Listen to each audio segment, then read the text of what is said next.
नमस्कार, मैं निहारिका यादव और आप देख रहे हैं भारत एक नई सोच। वैसे तो फरवरी के महीने की शुरुआत हो चुकी है जिसमें मौसम सुहाना होता है, लेकिन इस साल इस कड़कड़ाती ठंड और बेमौसम बारिश ने लोगों का जीना दूभर कर रखा है।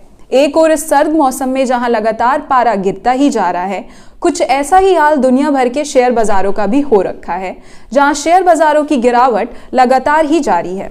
साथ ही शेयर बाजारों की इस गिरावट का असर शीर्ष अरबपतियों की दौलत पर भी काफी बड़े पैमाने पर हुआ है, जिससे हाल ही में अरबपतियों की रैंकिंग में फेरबदल भी देखने को मिला है। इस फेरबदल के बीच जो बड़ी खबर सामने आई है वो ये है कि अडानी समूह के गौतम अडानी अब एशिया के सबसे बड़े धन कुबेर बन गए हैं। साथ ही ताजा रैंकिंग के हिसाब से अडानी अब दुनिया के 10 सबसे अमीर व्यक्तियों में से एक बन गए हैं। बीते दिन 4 फरवरी को फोर्ब्स की रियल टाइम बिलियनियर्स लिस्ट जारी हुई, जिसके अनुसार गौतम अडानी और मुकेश अंबानी ने फेसबुक के संस्थापक मार्क जकरबर्ग को पीछे छोड़ दिया। गौतम अडानी एंड फैमिली 10वें स्थान पर तो मुकेश अंबानी 11वें स्थान पर रहे। वहीं फेसबुक के मार्क जकरबर्ग 12वें स्थान पर आ गए।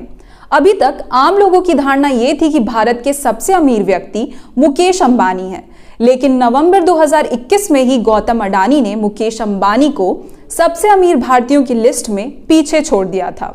आज गौतम अडानी की कुल संपत्ति 91.1 बिलियन डॉलर है, यानी कि वो 6.8 करोड़ के मालिक हैं, जबकि मुकेश अंबानी 89.2 बिलियन डॉलर यानी कि 6.6 लाख करोड़ के मालिक हैं। वैसे तो ये खबर जानकर कुछ लोग यही प्रतिक्रिया देंगे कि ये हमारे देश के लिए खुशी की बात है कि 2 भारतीय उद्योगपतियों ने समूचे विश्व के सबसे अमीर लोगों की लिस्ट में 10वां और 11वां स्थान हासिल किया, जिससे हमारी देश की ख्याति और बढ़ेगी। साथ ही भारत विश्व गुरु बनने की ओर अग्रसर होगा। लेकिन जिस प्रकार हर सिक्के के 2 पहलू होते हैं, ठीक उसी प्रकार इस विषय पे भी 2 पहलू हैं। पहला पहलू तो यही कि कैसे 2 भारतीय उद्योगपति अंबानी और अडानी ने दुनिया के शीर्ष अरबपतियों की सूची में न सिर्फ अपना स्थान स्थापित कर रखा है, बल्कि अडानी तो अब एशिया के सबसे अमीर व्यक्ति भी बन गए हैं। लेकिन इस विषय का दूसरा पहलू भारत की गरीब जनता से जुड़ा हुआ है। अभी हाल ही में Mumbai based think tank People's Research on India's Consumer Economy द्वारा किए गए एक सर्वे के मुताबिक अगर आय के आधार पर हमारे देश की आबादी को 5 श्रेणियों में बांटा जाए तो उनमें सबसे गरीब 20% लोगों की आय में सबसे अधिक 53% की गिरावट दर्ज की गई है।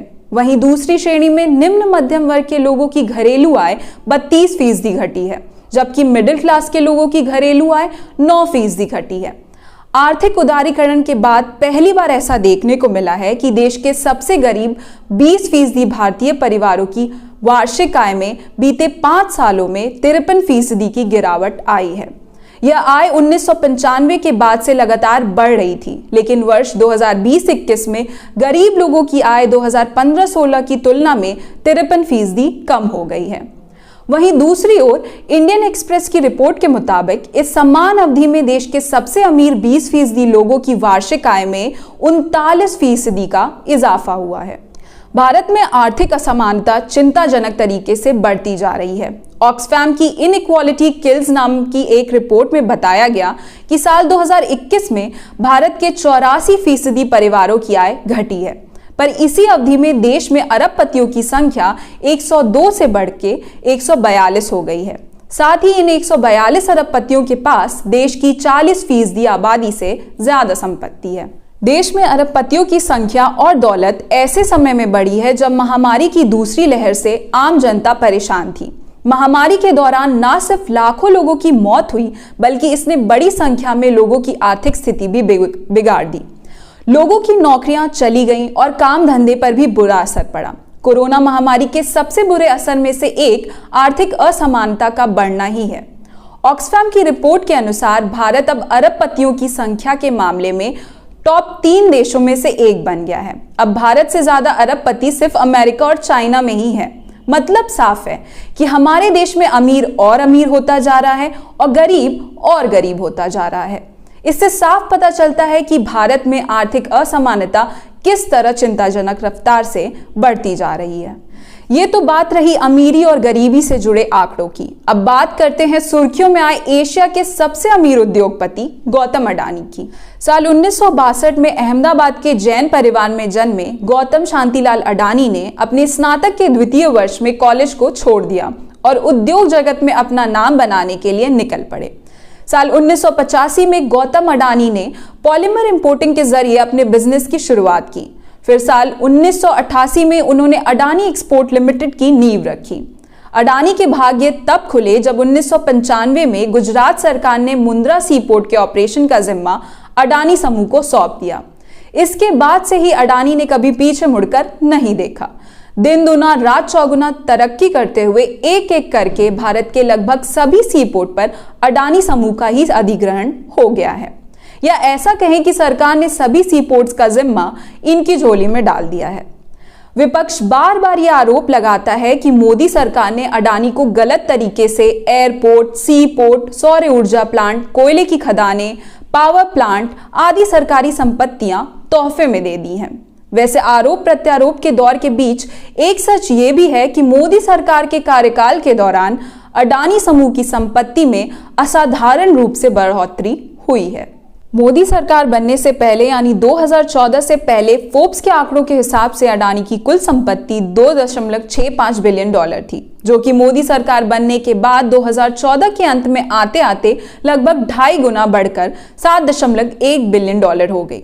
इसके बाद उनकी संपत्ति में कुछ सालों तक मामूली बढ़त दर्ज की गई।